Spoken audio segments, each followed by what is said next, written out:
No, it's a Clayhouse. Clayhouse, yeah. That's not what you have in your hand. So what? And you're not on your X.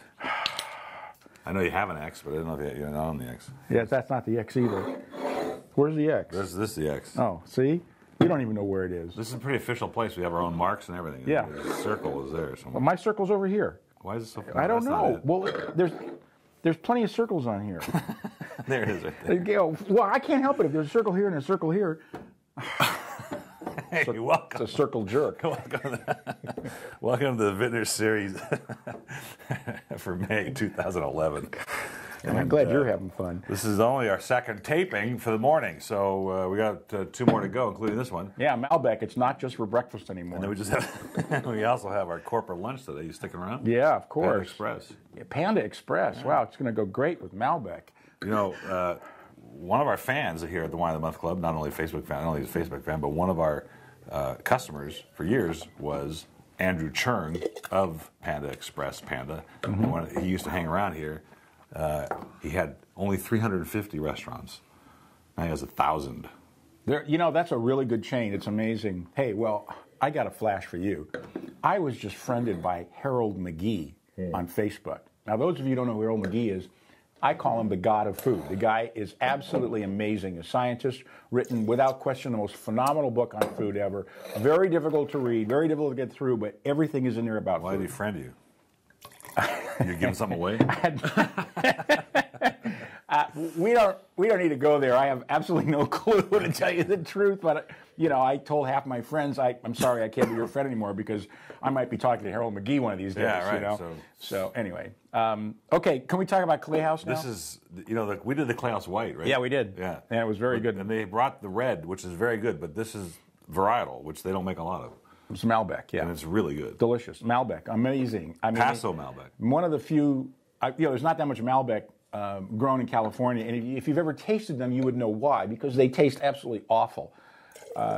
It's a very, very difficult, very astringent grape, and when you can get it right, though, it really has some lovely flavors, as Argentina has proven. That means that hot climate, because isn't it late ripening compared to the... Yeah, it is, but it's not just about the heat. There's other things. It's when the heat goes, you know, comes up and when it goes down. I mean, growing grapes is very, very difficult. If it were that easy, anybody could do it. And we, excuse me, based on the stuff we taste, anybody can't do it because there's some pretty bad wines out there. Not that many, really, when you think about it, though. I mean, your dad and I love to talk about the old days, you know, like 30, 40 years ago. We'd have these tastings. I mean, literally, these wines, you didn't even want to put them in your mouth after you smelled them. There were more bad wines for sure then. Yes, okay. It's gotten better. This wine right here, $19.99 is the retail price. $12.99 is the reorder. Gosh, that's high-end Malbec. I'm going with a 950. 950? Yeah. I'll give it 940. Fine. I'm going to stay one behind you just because you... Because that's how it goes. You're such a generous guy. Yeah, right. This is, you know, this wine is, I'm excited about this for a lot of reasons. One, the first time this wine has ever been in America other than for a golf tournament. Okay. Because Mike Weir is the golfer that's whose brand this is. Mm-hmm. As well as it has opened the doors to a lot of golfers' wines. And next month we have another one coming, which is more popular than these are. But this is from Niagara. Yeah. The Niagara Peninsula. And you know, I love the wine from there anyway. Mm-hmm. But to have a Sauvignon Blanc from there that's as flavorful and as gorgeous as this one just blew me away. And well, it is a little bizarre. You know, because they have the thing about Niagara is they have a short growing season, so the grapes have to kind of hurry up and ripen because Mother Nature is not going to let them go too much past September. Because it does well. Riesling does well there because it's cool climate. Yeah. Right. And this kind of has sort of that component to it to me. I don't know if it's the terroir or just a short season, but I get a little bit of a Riesling component. But it's a very unique, for lack of a better word, Sauvignon Blanc, in that it has some Sauvignon Blanc character, but it has other stuff in it that's almost like Viognier, you know, and it's kind of a spicy component. It's really, it's absolutely delicious.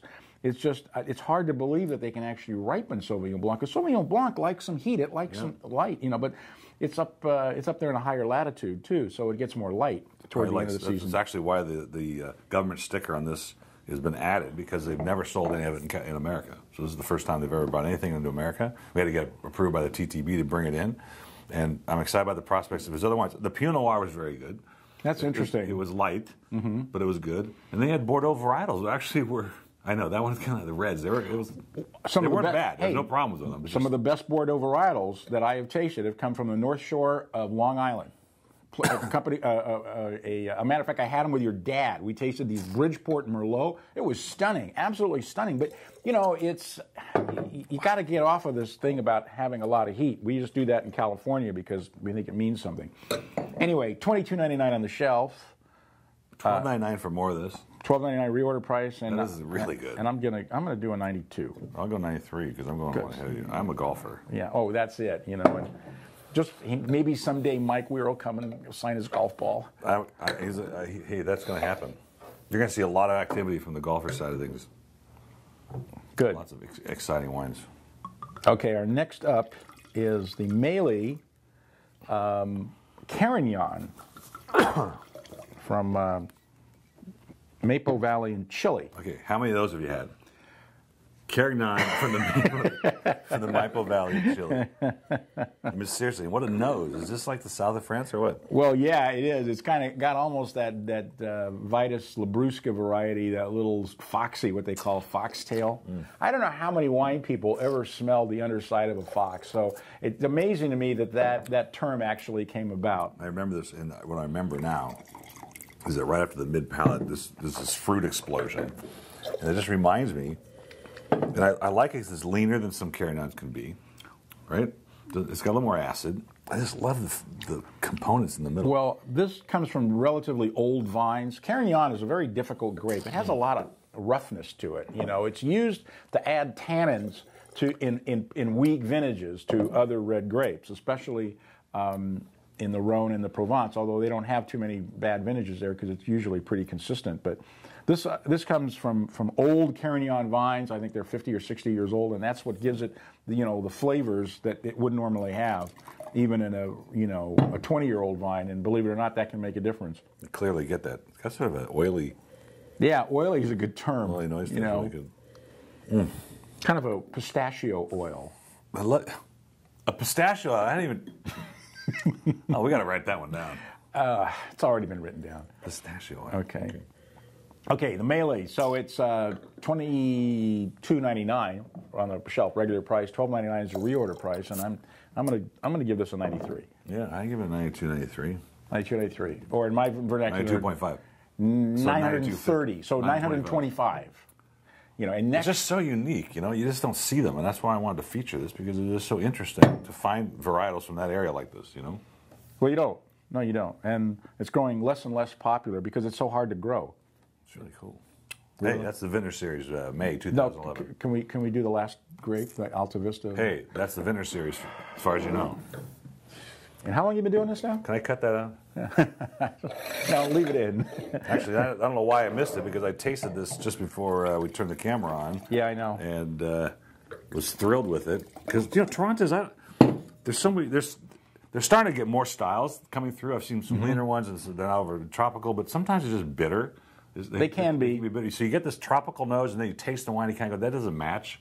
But this one just seems to be really consistent all the way. Well, I mean, this is Argentina, and they're known for two grapes: the Malbec for the red and the Torrontes for the white. And I've been drinking Torrontes for 20 years. I mean, I discovered this wine a long time ago, and I went, "Wow, I love this grape." Wow, we have Ed to thank for finding that. That's great. Hey, it's like so many other things.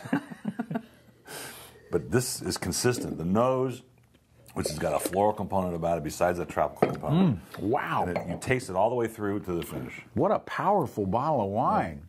Man, and just all that peachy, lychee, Oof. Boy, that's a sleeper. Is there like a lavender character? Yeah, I'm just exactly. When you said lilac, I saw the purple lilacs and thought lavender. So $18.99 is a regular retail, which is still a good buy for this, and $12.99 is a reorder price. God, what a super Torrontes. Yeah. And of course, since you're responsible for bringing Torrontes to America. I also invented the internet, okay? I just said I used to like them. I didn't bring them. Oh, okay. And that, boys and girls, VIntners Series 2011, right? Awesome. March. Cheers. Cheers.